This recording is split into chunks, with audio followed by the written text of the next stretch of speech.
रिश्ते बनते तो प्यार से हैं, लेकिन निभाए समझौते से ही जाते हैं। जो जितना ज़्यादा समझौता करेगा, उसका जीवन और रिश्ता उतना ही सुखी दिखेगा लोगों को। अंजलि ने खिड़की से बाहर देखते हुए कहा। बाहर घना कोहरा छाया हुआ था, बूंदें बरस रही थी। दिलों की उदासी मौसम पर छाई थी और मौसम की उदासी दिलों पर। बादलों से पानी की नहीं, दर्द की बूंदें बरस रही थी। अनीता ने साल को अपने कंधों पर कसकर लपेट लिया। तो क्या दीदी, रिश्तों में प्यार कभी बचता ही नहीं है। शुरू में रिश्ते प्यार के मखमल में ही लिपटे होते हैं, लेकिन बहुत जल्दी ही प्यार का मखमल फट जाता है और रिश्तों को ढकने के लिए समझौते का पैबंद करना पड़ता है। प्यार की बजाय समझौते का पैबंद ही मजबूत होता है और ज़िंदगी भर रिश्तों को बांधे रखता है। अंजलि ने एक गहरी सांस लेते हुए कहा, तो क्या रिश्ते कभी भी सिर्फ और सिर्फ प्यार के ही सहारे नहीं चल सकते?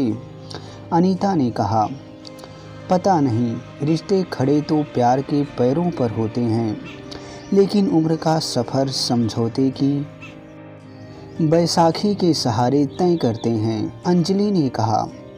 अनीता के पैर कपकपा गए। अब कि उसने अपने पैरों को साल से ढक लिया, फिर भी ऐसा लग रहा था जैसे कमज़ोर से हो गए हैं। पता नहीं उठकर चल पाएगी या नहीं। बाहर छाया कोहरा दोनों के सीने में जम गया था। मन में छाया अंधेरा अब डूबती शाम का घनेरा बनकर कमरे में उतर गया था। तुम दोनों यहाँ अंधेरे में बैठी क्या कर रही हो?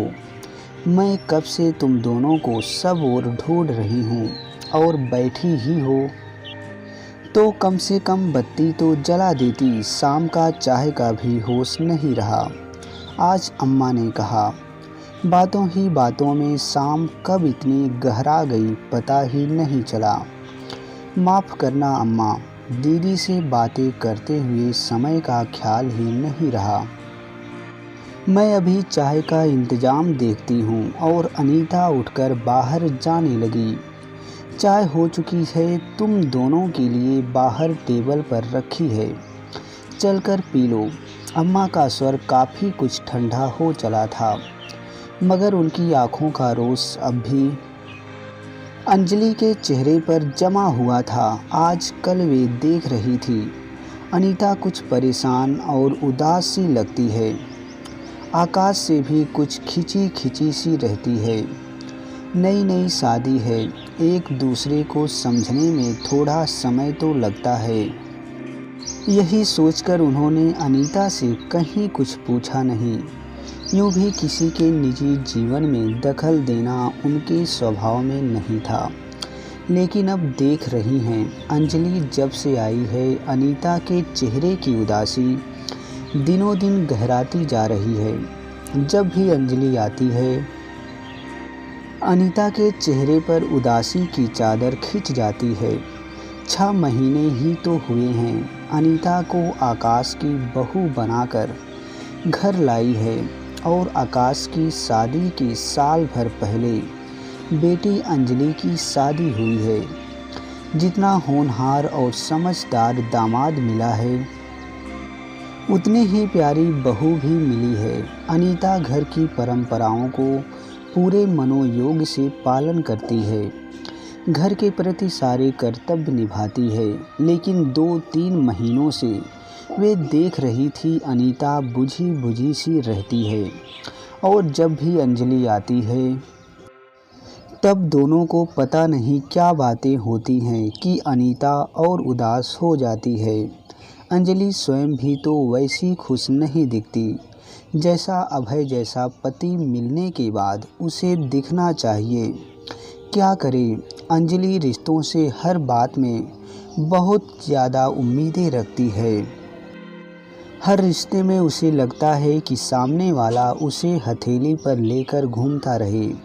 उस पर भी छोटी छोटी बातों में उसके अहम को ठेस लगती है और मुंह फूल जाता है और वह अपने आप को और दूसरों को दुखी करती रहती है। बचपन से ही उसे समझाने का बहुत प्रयत्न किया उन्होंने, लेकिन वह नहीं सुधरी। वो तो भला हो अभय जैसे समझदार पति का, जो तब भी हर बार स्थिति को संभाल लेता है, वरना भगवान जाने अंजलि का ससुराल में क्या होता। फिर भी अभय के आगे उन्हें कभी कभी अपराध बोध होने लगता है। अंजलि की नादानियों को वो कितनी समझदारी से संभाल लेता है। रात के खाने की टेबल पर अभय, आकाश और बाबूजी ने मिलकर मज़ेदार बातों से माहौल को काफ़ी हल्का फुल्का कर दिया था। यूँ भी घर की तीनों औरतों के मन पर छाए अपनी अपनी चिंताओं के बादलों की उन्हें कोई खबर नहीं थी। वे तीनों तो अपनी रौ में मस्त थे। डिनर के बाद अभय अंजलि को लेकर घर चला गया। अम्मा ने राहत की सांस ली। अगर अंजलि यहाँ रहती तो अनीता और उसमें फिर पति पत्नी के संबंधों को लेकर बात होती और अपने डिमांडिंग नेचर के कारण वह अनीता को गलत राय ही देती। उस रात देर तक अनीता को नींद नहीं आई। रिश्ते समझौतों के पैबंद, समझौते की बैसाखियाँ, बस यही सब उसके मन मस्तिष्क में घूमता रहा। क्या सच में ही कुछ ही दिनों में रिश्तों में प्यार खत्म हो जाता है और सिर्फ समझौता ही करना पड़ता है? आकाश के साथ क्या हर बात में सिर्फ एडजस्ट ही करना होगा? सुबह की चाय से लेकर रात में बिस्तर तक हर बात सिर झुकाकर माननी पड़ती। तभी लोगों के सामने यह भ्रम बना रहेगा कि वे दोनों बहुत सुखी हैं। ऐसे तो साथ सुख ना होकर बोझ बन जाएगा। 2 दिन पहले की ही बात है। एक जगह शादी में जाना था। अनीता ने अपनी मनपसंद साड़ी और गहने निकाल कर रखे थे दोपहर से ही, लेकिन ऑफिस से आते ही आकाश ने उसकी पसंद की बजाय अपनी पसंद की साड़ी दी उसे पहनने को। अब कपड़े भी दूसरे की मर्जी से पहनने पड़ेंगे क्या? एक दिन उसका मनोहर होटल में खाना खाने का मन था, लेकिन आकाश उसे दूसरे होटल में ले गया। ऐसी कितनी ही बातें हैं जो रोज़ होती हैं और अनीता को ही आखिर समझौता करना पड़ता है। लेकिन ये सारी बातें कहे किससे? कौन समझेगा? बस एक अंजलि दीदी हैं जिनसे बातें करके थोड़ा मन हल्का हो जाता है। वे ही समझाती हैं अनीता को। 7-8 दिन बाद अंजलि फिर आई। एक ही शहर में ब्याही थी तो आना जाना लगा रहता था। दिन में दोनों शॉपिंग करने गई और फिर 4 बजे तक घर आ गई। अनीता ने सबके लिए चाय बनाई। अम्मा बाबूजी को उनके कमरे में चाय देकर अनीता अपनी और अंजलि की चाय लेकर बेडरूम में आ गई। दोनों बातें करने लगी। अनीता ने अंजलि के साथ साड़ी और मनोहर होटल वाली बातें शेयर की। अंजलि ने उसके दुख को समझा। दोनों अपने में ऐसी खोई हुई थी कि उन्हें पता ही नहीं चला कि कब से अम्मा दरवाजे की आड़ में खड़ी होकर उनकी बातें सुन रही थी।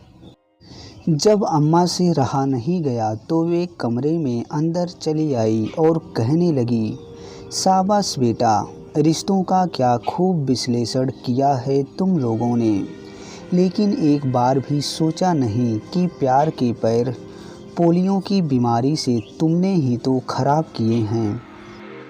अम्मा जी ने कहा, पहले तो मैं तुम्हारी ही समस्या का समाधान कर दूं अनीता। शनिवार रविवार को मनोहर होटल में इतनी भीड़ होती है कि वहाँ पैर रखने की भी जगह नहीं मिलती और शोरगुल अलग होता है। हो सकता है आकाश तुम्हें आराम और सुकून के पल देना चाहता हो, इसलिए तुम्हें बड़े और खुले रेस्टोरेंट में ले गया। इसे तुम सकारात्मक ढंग से भी ले सकती थी, लेकिन उसके प्यार को तुमने समझौते का बोझ बनाकर अपने मन का ओढ़ लिया और शादी में तुम लाइट पीच कलर की साड़ी पहन रही थी जबकि तुम्हारा रंग गोरा है, तो आकाश ने इसीलिए डार्क कलर की साड़ी पहनने को कहा था क्योंकि रात में वह रंग तुम पर खूब खिल रहा था। पति अगर यह चाहे कि उसकी पत्नी सुंदर दिखे तो यह उसका प्यार होता है, ना कि किसी तरह का समझौता करने का दबाव। अनीता सिर नीचे किए चुपचाप अम्मा जी की बातें सुनती रही। उसकी आंखों से बस आंसू बरसने ही वाले थे। किसी अपने की खुशी के लिए उसकी कोई बात मान लेना समझौता नहीं, सहज संपर्क होता है। मगर तुम लोग समझौते और संपर्क के बीच के अंतर को समझ ही नहीं पाते हो। संपर्क में आपसी सामंजस्य होता है, उससे रिश्तों में प्रेम बना हो रहता है। लेकिन अगर रिश्ते में समझौते की बैसाखी थाम लोगी तो दोष तुम्हारा है, रिश्ते का नहीं। अम्मा जी ने कहा, रिश्ते बैंक की तरह होते हैं। बैंक में सिर्फ डिमांड करने से काम नहीं चलता, पहले वहाँ उतना ही डिपॉजिट करना पड़ता है। इसी तरह रिश्तों में अगर प्यार और सम्मान चाहिए तो प्यार और सम्मान देना सीखो।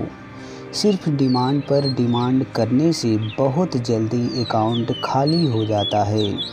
अंजलि गर्दन झुकाए चुपचाप सुन रही थी और अनीता की आंखों से लगातार आंसू बह रहे थे। हलवे में अगर मिठास चाहिए तो उसमें चीनी मिलानी पड़ती है। करेले का रस मिलाकर मिठास की उम्मीद नहीं करनी चाहिए। इतना ज़्यादा डिमांडिंग बनोगी अंजलि तो रिश्तों और जीवन में हमेशा कड़वापन व दूरियां ही हासिल होंगी, क्योंकि तुम देना नहीं चाहती, सिर्फ लेने की इच्छा रखती हो। अम्मा एक गहरी सांस भरकर बोली, समझौते का जहर अपने दिमाग से निकाल दो और अपनों के साथ प्यार से रहना सीखो।